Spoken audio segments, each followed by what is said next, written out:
इस कार्यक्रम के पुण्यार्जक हैं आयोजक श्री अबुर्द गिरिराज जैन श्वेतांबर तपा गच्छ गगन उपाश्रय ट्रस्ट, पिपली बाजार, इंदौर। सहयोगी समग्र जैन श्वेतांबर श्री संघ, श्री जैन श्वेतांबर मालवा महासंघ, नवरत्न परिवार, इंदौर। श्रवण प्रक्रिया चल रही है। ये बड़े आनंद की बात है। इन प्रवचनों में कोई सो नहीं रहा है, सब जागरूक हैं। और जागृति का मतलब होता है जिंदगी, प्रमाद का मतलब होता है मृत्यु। जो एक्टिव है वो चलता है और जो सोता है वो समाप्त हो जाता है। उत्तराध्ययन सूत्र नाम के आगम के अंदर हम लोगों ने विनय की बात अब तक सुनी थी।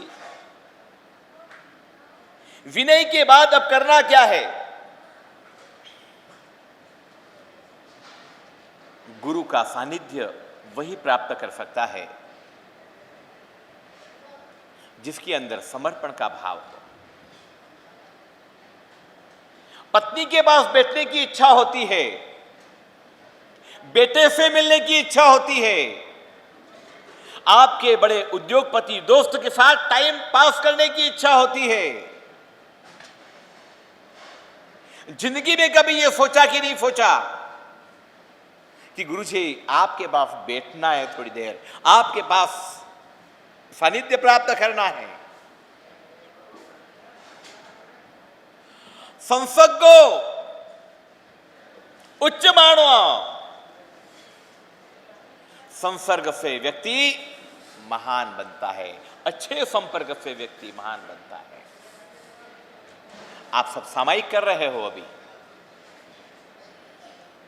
हमारी माताएं बहनें सामायिक कर रही है। अभी ये अच्छा सत्संग है। उत्तराध्ययन सूत्र में ये बात कही है, संसर्ग को उच्च मानो। जो व्यक्ति सत्संग करता है, अच्छा संपर्क करता है, उस व्यक्ति के जीवन को ऊंचाइयों की ओर ले जाने की शक्ति को कोई रोक नहीं सकता है। आप कैसे पुण्यशाली हो। श्रवण करने की भावना जगी, सामायिक करने की भावना जगी। क्या आप फुर्सत में हो क्या? इसलिए यहां पर आते हो क्या? टाइम पास करने के लिए यहां पर आते हो क्या? अरे नहीं भाई, टाइम पास करने के लिए तो बचा ही क्या है। इस मोबाइल ने सारे टाइम की बैंड बजा के रख दी है। कुछ भी नहीं होता हो तो कुछ भी मत करो, मोबाइल चालू कर लो, बात खत्म। पूरी रात की रात कहां गुजर जाती मालूम नहीं पड़ती। रात को 2 बजे उठना, आपके 15-16 साल के लड़के को देखना, यकीन करना मेरी बात पर, शायद वो रात को 2 बजे भी ऑनलाइन होगा, कोई रील देख रहा होगा या इंस्टाग्राम चला रहा होगा या फेसबुक के ऊपर किसी के स्टेटस को झांक रहा हो। लेकिन जो पुण्यशाली व्यक्ति होता है वो सत्संग करता है, अच्छे संतों का सानिध्य प्राप्त करता है, गुरुजनों का सानिध्य प्राप्त करता है। श्रमण भगवान महावीर स्वामी ने एक बड़ी प्यारी सी बात कही। उन्होंने कहा, शिष्य को, श्रावक को, शिष्य को सबसे पहले क्या करना चाहिए? उन्होंने कहा कि 5 समिति का पालन करना चाहिए। और समिति का मतलब क्या होता है? पुण्यपाल जी, आपने भी एक समिति बनाई है ना, चातुर्मास समिति आपने बनाया ना भाई। समिति का मतलब वो समिति नहीं जो आप समिति की बात सोच रहे हैं। उत्तराध्ययन सूत्र की बात चल रही है। समिति की बात चल रही है, 5 समिति को निर्धारण करने की बात चल रही है। साधु जब संयम स्वीकार करता है तब माता का त्याग करता है। बच्चे के लिए ज्यादा इंपॉर्टेंट पिता है या मां है? अरे बोलो तो सही, इंपॉर्टेंट मां है या पिता है? माताएं तो हमेशा मां की ही बात करेगी, लेकिन हमेशा एक बात याद रखना, जो शायद बेटा होगा वो मां की तरफदारी करेगा, और जो बेटी होगी वो औरों को पूछने की जरूरत नहीं। आप स्वयं अपने इसमें ही झांक लो, आप अपनी ही जिंदगी में झांक लो। शायद माता से ज्यादा आपको पिता अच्छे लगते होंगे, और पिता से अच्छी आपको मां लगती हो। 5 समिति की बात चल रही है, 3 गुप्ती की बात चल रही है। भगवान इस आगम के अंदर बोल रहे हैं कि साधु एक माता का त्याग करता है, लेकिन एक माता को त्याग करने के साथ उसको कितनी माताएं मिलती है? 8 माताएं मिलती है। आज उन 8 माताओं की थोड़ी सी चर्चा करनी है। 5 समिति 3 गुप्ती की चर्चा करनी है। उत्तराध्ययन सूत्र के आगम की ये चर्चा करनी है। साधु जीवन अच्छा पले, इसके लिए ये समितियों का निर्माण किया गया है। और ये समितियां केवल साधुओं के लिए नहीं है, ये आप लोगों के लिए भी है। सारे नियम, 5 महाव्रत, 5 समिति, 3 गुप्ती, वो केवल मुनियों के लिए ही है कि आपके लिए भी आदर्श है? आप मुनियों के गुण दोष देखते हो कि स्वयं के भी गुण दोष देखते हो? ये गुण और दोष देखने की प्रक्रिया अनंत काल से चली आ रही है। मैंने सुना है कि एक बार एक सुई और एक चालनी, ये दोनों साथ हो गए थे। चालनी ने सुई से बोला कि बहन एक बात बोलूं, बुरा तो नहीं मानेगी? और दुनिया का इतिहास ये बोलता है कि सारी बुरी बातें आपको पहले पूछी जाती, नाराज तो नहीं होगी? और फिर बोलते हो। चलो आपने बोल दिया नाराज नहीं होगी, तो आपके कहने से नाराज नहीं होगी क्या? लेकिन ये टेक है, जो बात को इंपॉर्टेंट बता रहा हूं उसके लिए बोलना। हमारे साथ नाराज मन नहीं हो तो एक बात करूं, अरे अभी तेरी बात ही है, फिर तो नाराज होऊंगा ही होऊंगा।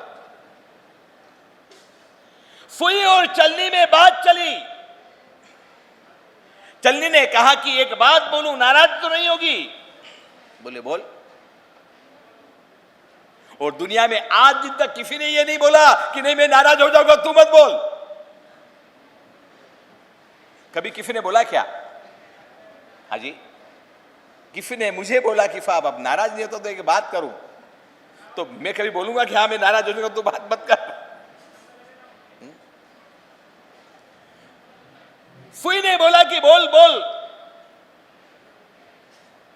चलनी ने कहा कि बाकी तो तू बहुत अच्छी दिखाई देती है, लेकिन यार ये तेरे सर के ऊपर है ना एक बहुत बड़ा छेद है, और ये छेद से बिल्कुल तू खराब दिखती है यार, बहुत खराब दिखती है।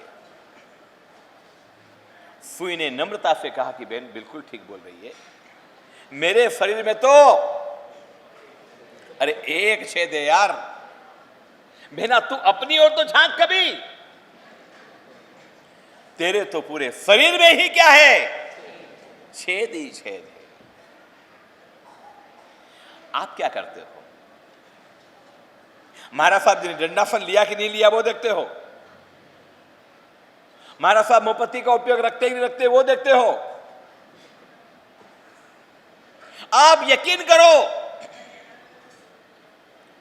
मैं यहां पर बैठा हूं, 1000 सीसीटीवी कैमरे मेरे ऊपर लगे हुए हैं, सारी दुनिया को मेरी फिक्र है।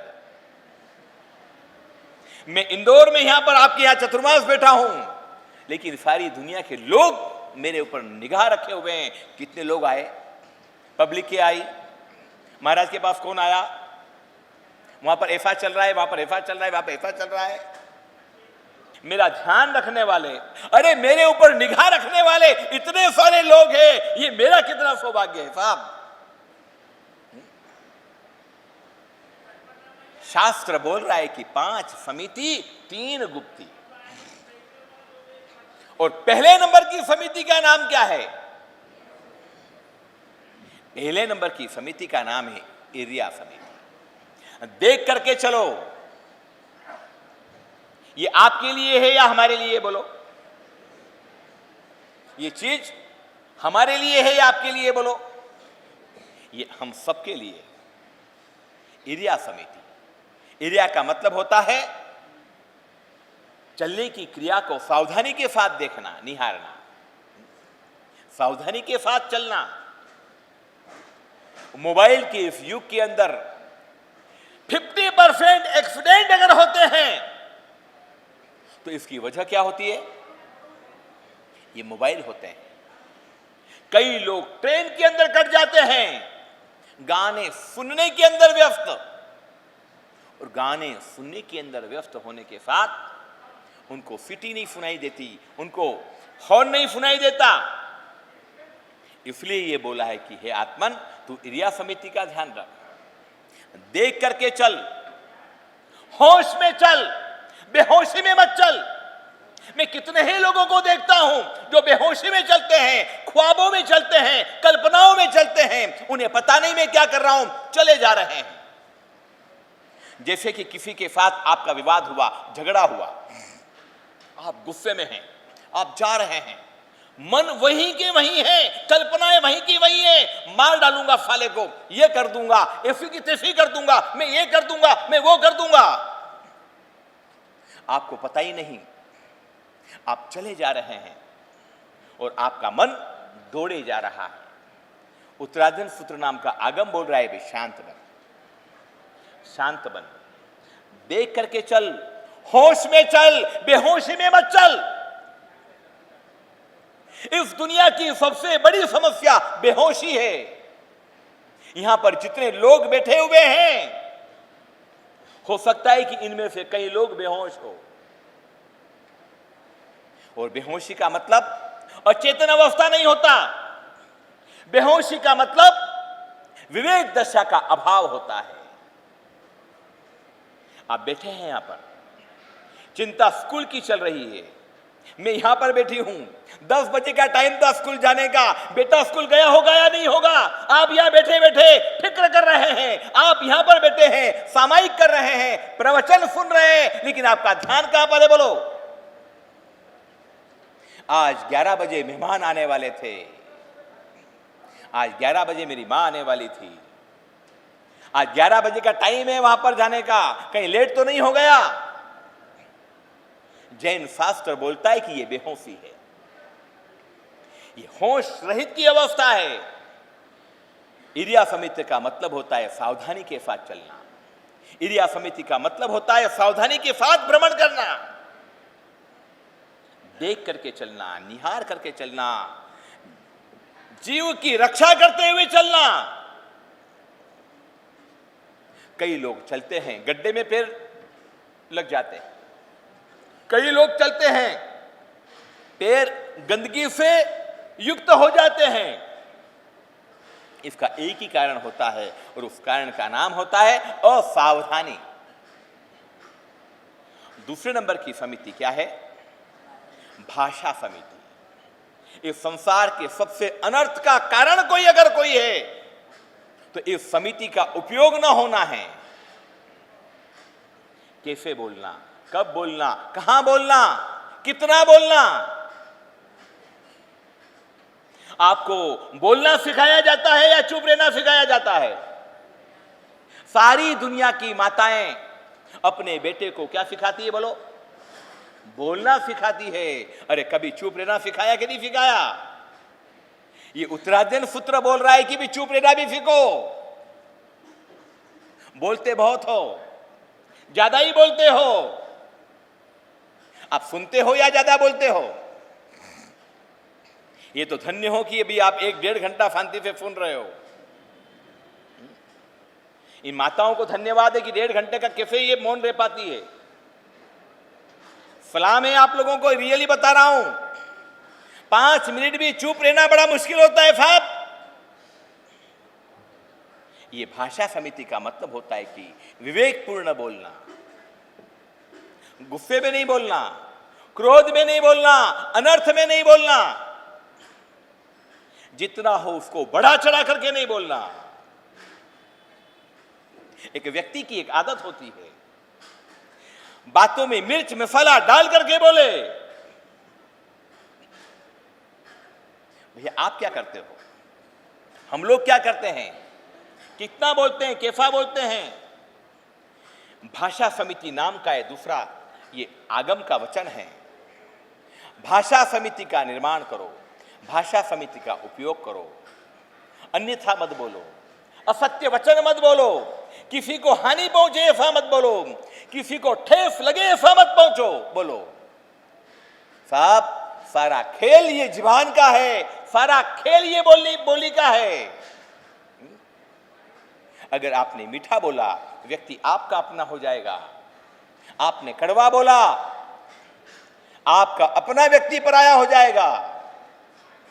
कई माता पिताओं को वृद्धाश्रम जाने की वजह क्या है?